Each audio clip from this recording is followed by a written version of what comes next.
మన తెలుగు ఆడియన్స్ గురించి మాట్లాడుకుంటే పండగ స్టార్ట్ చేసేది ఒక సినిమాతోటి. మన సంక్రాంతికి వచ్చే సినిమాలు కావచ్చు, దసరాకి వచ్చే సినిమాలు కావచ్చు, క్రిస్మస్కి వచ్చే సినిమాలు కావచ్చు, రంజాన్కి వచ్చే సినిమాలు కావచ్చు. ఇట్లా ఏ పండగ వచ్చినా సినిమా అనేది కామన్. మనం ప్రతి పండగకి సినిమాలు అయితే చూస్తుంటాం. అంటే మన తెలుగు ఆడియన్స్ పండగకి ఎంత రిలేటబుల్ అయి ఉంటారో సినిమా దానికన్నా పండగల కన్నా ఫస్ట్ ప్రయారిటీ ఇచ్చేది సినిమాకి. ఎందుకంటే అందరూ పండగ అంటే గుర్తొచ్చేది, లీవులు పెట్టుకునేది ఒక సినిమాకి. సో అట్లాంటిది చాలా తక్కువ బజ్తో ఈ సినిమా వచ్చి హిట్ అవుతుందా అంటే దాని గురించి ఆలోచన లేని వ్యక్తులకు కూడా సడన్గా వచ్చి బిగ్గెస్ట్ బ్లాక్ బస్టర్ అయిన మూవీస్ గురించి ఈ వీడియోలో డిస్కస్ చేద్దాం. ఈ వీడియో ఎండ్ వరకు చూడండి. సో ఏ సినిమాలు అన్ఎక్స్పెక్టెడ్గా వచ్చి ఈ తక్కువ బజ్తో వచ్చి బిగ్గెస్ట్ బ్లాక్ బస్టర్ అయిందో మనందరం ఈ వీడియోలో డీటెయిల్గా డిస్కస్ చేద్దాం. లేట్ చేయకుండా వీడియోలోకి వెళ్ళిపోదాం. సో ఫస్ట్ వన్ మన లిస్ట్లో చెప్పుకోవాల్సింది లక్కీ భాస్కర్ అని చెప్పుకోవాలి.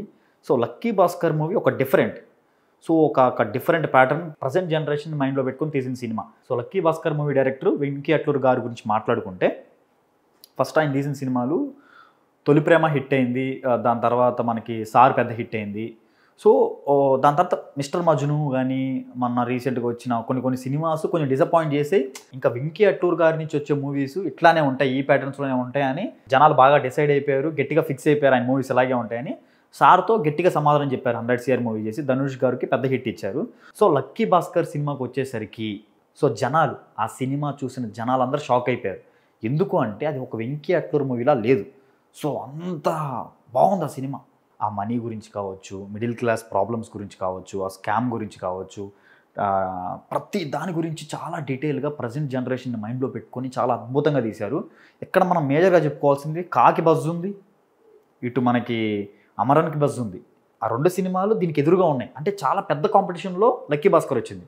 అంత పెద్ద కాంపిటీషన్లో వచ్చి ఆ రెండు సినిమాలతో పోటీ పడి మంచి టాక్ తెచ్చుకొని 100 CR అంటే దుల్కర్ గారి కెరియర్లో సీతారామం తర్వాత 100 CR మూవీ ఇది. సో లక్కీ భాస్కర్ మనకి ఒక స్పెషల్ మూవీ కాబట్టి lucky Bhaskar is the first list. So second one సంక్రాంతికి వస్తున్నాం మూవీ. సో సంక్రాంతి పండగ అనగానే ఆడియన్స్ అందరికీ ముగ్గుల పోటీలతో పాటు ఆటల పోటీలతో పాటు cinema is the first priority. జనాలందరూ కూడా సినిమాకే ఫస్ట్ ప్రయారిటీ ఇస్తారు. ఫ్యామిలీ ఆడియన్స్ కానీ యూత్ కానీ అందరూ సినిమా చూడటానికి క్యూలు కట్టి థియేటర్స్కి వెళ్తారు. మనకి 10th నుంచి 11th నుంచి కూడా 2022 వరకు టికెట్స్ దొరికిన పరిస్థితులు కూడా చూస్తాం సంక్రాంతికి వచ్చే సిచ్యువేషన్స్లో. బట్ ఇక్కడ ఎక్కువగా బజ్ ఉన్న మూవీ అయితే గేమ్ చేంజర్, తర్వాత డాకు మహారాజ్. సంక్రాంతికి వస్తున్న మూవీకి అసలు బజ్ లేదు, బట్ సాంగ్స్కి ప్రమోషన్స్ చాలా చేసుకుంటూ వచ్చారు. సంక్రాంతికి వస్తున్న మూవీలో గోదావరి గట్టు సాంగ్ మంచి హిట్ అయింది. ఇంకా అనిల్ రావుపూడి గారు ఒక డిఫరెంట్గా ప్రమోషన్ చేసుకొని సినిమాని జనాలకి పరిచయం చేసుకుంటూ వచ్చారు. అప్పటి వరకు గేమ్ చేంజర్కే బజ్ ఉంది. అందుకే ప్రతి ఆడియన్స్ గేమ్ చేంజర్కి వెళ్దామనే ఉన్నాం.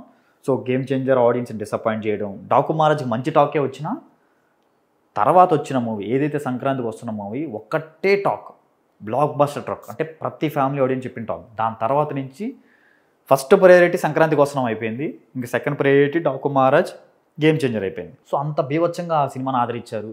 అన్ఎక్స్పెక్టెడ్, అసలు ఎక్స్పెక్ట్ చేయాలి, మూవీ మేకర్స్ కూడా ఎక్స్పెక్ట్ చేయాలి. వాళ్ళు కూడా ఏమనుకున్నారంటే ఒక 100 CR ఫిల్మ్ అయిద్ది అని అనుకున్నారు. ఒక 38 CR మార్కెట్ చేశారు, ఒక 100 CR గ్రాస్ అనుకున్నారు.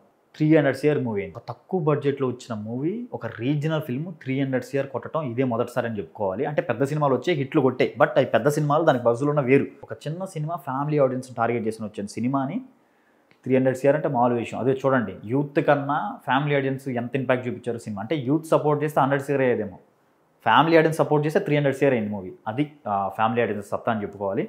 సో నెక్స్ట్ మన లిస్ట్లోకి వచ్చేసరికి హనుమాన్ అనేది దేవుడి మీద స్టోరీ.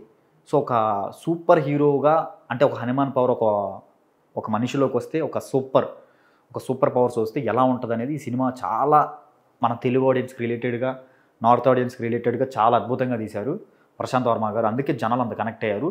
ఫస్ట్ ఈ మూవీకి కూడా బజ్ క్రియేట్ అయింది. ఏది ఆదిపురుషు టీజర్కి దీన్ని కంపేర్ చేసి సోషల్ మీడియాలో పెద్ద వార్ జరిగింది ఆ ప్రభాస్ ఫ్యాన్స్ మధ్య, హనుమాన్ మూవీ ఫ్యాన్స్ మధ్య. సో చాలా వార్ జరిగింది. అప్పుడే బజ్ క్రియేట్ అయింది ఆ మూవీకి. దాని తర్వాత ఇంకొక అడ్వాంటేజ్ ఏంటంటే గుంటూరు గారం రిలీజ్ అయ్యే సంక్రాంతికే అండ్ హనుమాన్ కూడా రిలీజ్ అవ్వటం. సో అప్పుడు ఎక్కువ థియేటర్స్ మహేష్ బాబు గారి సినిమాకి వెళ్ళిపోవటం, జనాలు మాట్లాడుకోవటం కానీ, సోషల్ మీడియాలో బాగా ట్రెండ్ చేయడం కానీ, సో అది హనుమాన్ సినిమాకి చాలా బజ్ క్రియేట్ చేసింది. సో తేజ సజ్జా గారు కూడా ఆ సినిమాని ప్రమోట్ చేసుకోవడం దాని భుజాల మీద వేసుకొని చాలా కష్టపడి ఆ సినిమా ప్రమోట్ చేసుకున్నారు. సో స్టిల్ అప్పటికి ఇంకా మహేష్ బాబు గారి సినిమా వస్తుంటే ఆబ్వియస్లీ బజ్ మొత్తం గుంటూరు గారం సినిమాకే ఉంటుంది. సో కట్ చేస్తే గుంటూరు గారం సినిమా అనేది కొంచెం డివైడ్ టాక్ రావటం, బట్ డీసెంట్ హిట్ అయింది. హనుమాన్ కట్ చేస్తే 350 CR. అటు నార్త్లో కుమ్మేసింది, ఇటు తెలుగు ఆడియన్స్ కుమ్మేసింది. అంటే ఇంక ప్రొడ్యూసర్స్ కూడా షాక్ అయ్యారు. ప్రాఫిట్ కూడా బీవచ్చమైన ప్రాఫిట్. 120 CR అబోవ్ ఉంది ప్రాఫిట్. అంటే మనకి సంక్రాంతికి వస్తున్న మూవీ కూడా 120 CR అబోవ్ ఉంది ప్రాఫిట్. ఇది కూడా 120 CR అబోవ్ ఉంది ప్రాఫిట్. అంటే బీవచ్చమైన ప్రాఫిట్లు చూసిన సినిమాలు. సో అన్ఎక్స్పెక్టెడ్గా వచ్చి ఒక సూపర్ స్టార్కి ఎదురు నిలబడి హిట్ అయిన సినిమా. సో గ్రేట్ అనే చెప్పుకోవాలి. అందుకే ఇంకా ప్రశాంత్ వర్మ గారు నెక్స్ట్ హనుమాన్ 2 కోసం ఎంతమంది వెయిట్ చేస్తున్నారో కింద కమెంట్ చేయండి. నెక్స్ట్ మన లిస్ట్లో వచ్చేసరికి సో డీజే టిల్లు మూవీ బీవచ్చం సృష్టించింది వచ్చి. అంటే అన్ఎక్స్పెక్టెడ్గా వచ్చింది. అసలు అలా ఉంటుందని కూడా జనాలు ఎక్స్పెక్ట్ చేయలేదు. దానికి ముందు ఒక 2 సాంగ్స్ హిట్ అయినాయి. సాంగ్స్ బజ్ క్రియేట్ చేసింది లక్కీగా. సో థియేటర్కి వెళ్ళిన ప్రతి ఆడియన్ని ఆయన ఇంప్రెస్ చేసింది. ఇక డైరెక్షన్ మనల్ని ఇంప్రెస్ చేసిందా, కామెడీ ఇంప్రెస్ చేసిందా, హీరోయిన్తో వచ్చే సాంగ్స్ ఇంప్రెస్ చేసిందా అనేది పక్కన పెడితే సిద్ధు గారు వన్ మ్యాన్ షో అని అందరికీ అర్థమైపోయింది ఆ సినిమా చూసిన తర్వాత. సో ఆ రేంజ్లో పర్ఫార్మెన్స్, సెకండ్ హాఫ్లో వచ్చే ట్విస్ట్ మైండ్ దుమ్ము లేచిపోయిందని చెప్పుకోవాలి. ఇంకా మనందరికీ ఆ సినిమా తక్కువ బస్తో తక్కువ బడ్జెట్తో వచ్చి 49 CR మార్కు పెట్టింది ఆ సినిమా.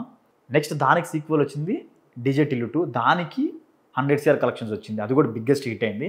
సో నెక్స్ట్ మన లిస్ట్లోకి వచ్చేసరికి బలగం. బలగం అనేది వేణు గారు డైరెక్ట్ చేశారు. ఆయన ఒక ఆర్టిస్ట్. అంటే ఆయన ఆ వేణు గారి నుంచి అలాంటి సినిమా ఎక్స్పెక్ట్ చేయాలి. అంటే ఒక తెలంగాణ యాస్తో ప్రాపర్ హ్యూమన్ ఎమోషన్స్ మీద, ఒక అన్నదమ్ముల మధ్య జరిగే ఎమోషన్స్ మీద చాలా అద్భుతంగా ఒక చిన్న డ్రామా, ఒక పల్లెటూరులో చేసి జరిగే డ్రామాతో తెలంగాణ యాస్తో, తెలంగాణ యాస అంటే తెలంగాణ వాళ్ళకే నచ్చుతుంది. ఇటు ఆంధ్రలో అన్ని దగ్గర బీవచ్చమైన కలెక్షన్స్ పెట్టింది సినిమా, తక్కువ బజ్ వచ్చి. సో చాలా గ్రేట్ మూవీ అని చెప్పుకోవాలి. చాలా మంచి ఎమోషన్ ఉన్న మూవీ చెప్పుకోవాలి. అంటే అన్ఎక్స్పెక్టెడ్గా వచ్చి చాలా పెద్ద హిట్ అయిన సినిమా ఇది. సో మీకు ఈ మూవీస్ అన్నింటిలో ఏ మూవీ బాగా నచ్చిందో కింద కమెంట్ చేయండి. నెక్స్ట్ వీడియోతో మళ్ళీ కలుద్దాం.